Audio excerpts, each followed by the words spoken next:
There's a place I have found in the shade on the ground, far from all worries and troubling sound.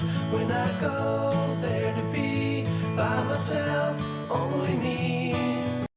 Chapter 5 The Secret of Socrates. In talking with people, don't begin by discussing the things on which you differ. Begin by emphasizing and keep on emphasizing the things on which you agree. Keep emphasizing, if possible, that you're both striving for the same end and that your only difference is one of method and not of purpose. Get the other person saying yes, yes, at the outset. Keep your opponent, if possible, from saying no.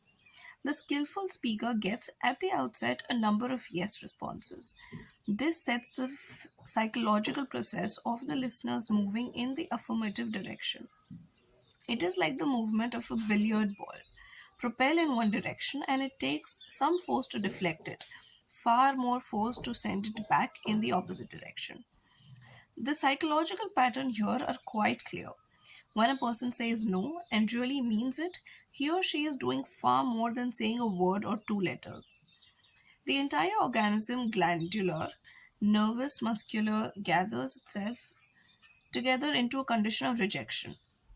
There is, usually in minute but sometimes in observable degree, a physical withdrawal or readiness for withdrawal. The whole neuromuscular system is, in short, sets itself on guard against acceptance. When, to the contrary, a person says yes, none of the withdrawal activities take place. The organism is in forward moving, accepting, open attitude. Hence, the more yeses we can at the very outset induce, the more likely we are to succeed in capturing the attention for our ultimate proposal. It is very simple technique. This yes response, and yet how much it is neglected. It often seems as if people get a sense of their own importance by antagonizing others at the outset. Get a student to say no at the beginning, or a customer, child, husband, or wife, and it takes the wisdom and the patience of angels to transform that bristling negative into an affirmative. The use of this yes, yes technique enabled James Aberson, who was a teller in Greenwich Savings Bank in New York City, to secure a prospective customer who might otherwise have been lost. This man came in to open an account, said Mr. Eberson, and I gave him our usual form to fill out.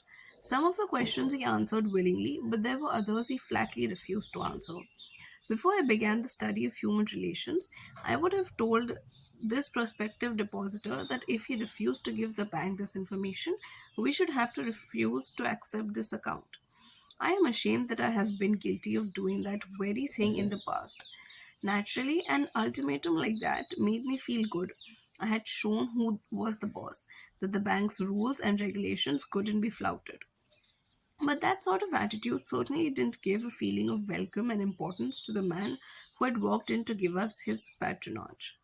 I resolved this morning to use a little horse sense. I resolved not to talk about what the bank wanted, but about what the customer wanted. And above all else, I was determined to get him saying yes, yes from the very start. So I agreed with him. I told him the information he refused to give was not absolutely necessary. However, I said, suppose you have money in this bank at your death. Wouldn't you like to have the bank transfer it to your next of kin, who is entitled to it according to law? Yes, of course, he replied. Don't you think, I continued, that it would be a good idea to give us the name of your next of kin so that, in the event of your death, we could carry out your wishes without error or delay? Again, he said yes. The young man's attitude softened and changed when he realized that we weren't asking for this information for our sake, but for his sake. Before leaving the bank, this young man not only gave me complete information about himself, but he opened, at my suggestion, a trust account, naming his mother as the beneficiary for his account, and he had gladly answered all the questions concerning his mother also. I found that by getting him to say yes, yes, from the outset, he forgot the issue at stake and was happy to do all the things I suggested. Joseph Allison, a sales representative for Westinghouse Electric Company, had this story to tell. There was a man in my territory that a company was most eager to sell to. My predecessor had called on him for 10 years without selling anything. When I took over the territory, I called steadily for 3 years without getting an order. Finally, after 13 years of calls and sales talks, we sold him a few motors. If these proved to be all right, an order for several hundred more would follow. Such was my expectation. Right? I knew they would be all right. So when I called 3 weeks later, I was in high spirits. The chief engineer greeted me with his shocking announcement: Allison, I can't buy the remainder of the motors from you. Why? I asked in amazement. Why? Because your motors are too hot. I can't put my hand on them. I knew it wouldn't do any good to argue. I had tried that sort of thing too long, so I thought of getting the yes, yes response. Well, now look, Mr. Smith, I said, I agree with you 100%. If those motors are running too hot, you ought not to buy any more of them. You must have motors that won't run any hotter than standards set by the National Electrical Manufacturers Association. Isn't that so? He agreed it was. I had gotten my first yes. The Electrical Manufacturers Association regulations say that a properly designed motor may have a temperature of 72 degrees Fahrenheit above room temperature. Is that correct? Yes, he agreed. That's quite correct. But your motors are much hotter.